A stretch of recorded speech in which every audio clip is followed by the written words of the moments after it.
అందరూ వినండి, తన పేరు మానస్. తన వైపు ఎవరైనా చూసినా లేదా నా పైన ఎవరైనా మనసు పారేసుకున్నా నష్టం మీకే. హే, నైట్ స్ట్రీట్ ఫుడ్ బాగుంటుంది, వెళ్దామా? అన్నీ మూసుకొని పడుకో, ఫోన్ అడిగితే చంపేస్తా. ప్రజ్వల్ ఎవర్రా? నీకెన్నిసార్లు చెప్పిన అర్థం కదా? తన 3 years నుంచి ప్రేమిస్తున్నా, మధ్యలో వచ్చి గద్దలా ఎత్తుకుపోతానంటే ఊరికే చూస్తూ ఉండమంటావా? బాగా దెబ్బలు తగిలినట్టున్నాయి. మీరు ఇలా చేస్తారంటే daily దెబ్బలతో వచ్చావన్నీగా.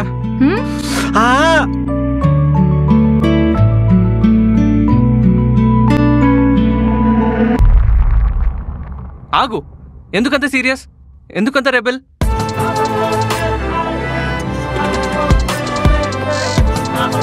I love you Manas. నేను నిన్ను తప్ప ఇంకెవరిని పెళ్లి చేసుకోను.